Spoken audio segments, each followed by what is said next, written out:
Bienvenue à la mini-méditation du mercredi de l'Institut biblique belge. Nous sommes dans une course, et la course de la foi nous est présentée comme un stade. Avez-vous remarqué cela dans notre lecture d'Hébreux chapitre 12 ? Nous donc aussi, puisque nous sommes entourés d'une si grande nuée de témoins, rejetons tout fardeau et le péché qui nous enveloppe si facilement, et courons avec persévérance l'épreuve qui nous est proposée. Il y a des obstacles redoutables devant vous, si vous êtes chrétien, des épreuves qui vous feraient trembler. Des tristesses ou des doutes pourraient survenir. Qui vous aidera à continuer ? La mini-méditation d'aujourd'hui concerne particulièrement ceux qui ont commencé quelque chose pour Dieu, un travail, un service à l'Église, des études à l'IBB ou simplement la vie chrétienne, et se rendent compte qu'ils sont éprouvés pendant la course.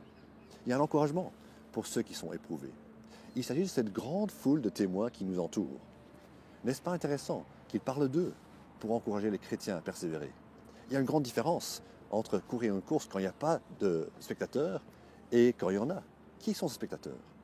D'une part, ce sont des exemples qui nous montrent que nous devons courir non seulement un peu, mais tout le temps. Persévérer même dans les mauvais jours. Dans la nuée de témoins, dans la patrie céleste, il y a des gens qui sont mentionnés au chapitre 11 d'Hébreux. Des gens comme Sarah, qui croyait en Dieu pour un fils qu'elle ne voyait pas encore. Ou Moïse, qui refusait les trésors de l'Égypte pour pouvoir suivre Dieu. Moïse a été maltraité.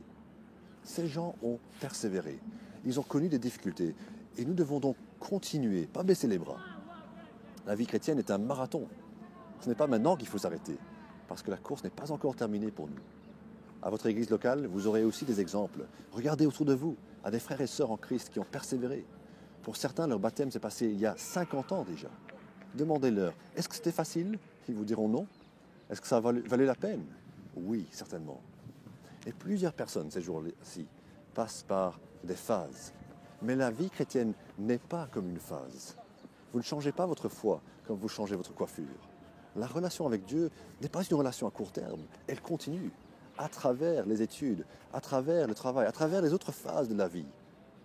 L'autre chose à dire par rapport à cette foule, non seulement ils sont des exemples, mais ils sont aussi décrits comme des témoins.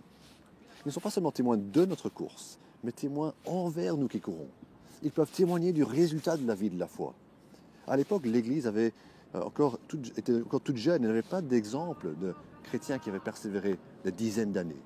Et donc il prend ces exemples de personnages historiques pour montrer que, comme Gédéon, comme Joseph, comme Noé, nous devons persévérer. Pendant tout le chapitre, il explique comment c'est difficile de croire, difficile et coûteux de continuer avec Dieu. Et pourtant, il nous assure qu'ils ont été approuvés par Dieu. Ils ont reçu un bon témoignage de Dieu. Et lui n'avait pas honte d'eux. Ils sont maintenant nos supporters. Mais ils témoignent aussi envers nous que ça vaut la peine si nous allons jusqu'au bout. Nous avons besoin des autres chrétiens. Besoin de personnes qui nous entourent et qui nous exhortent. Qui nous disent « vas-y, continue » et qui nous encouragent à ne pas nous relâcher.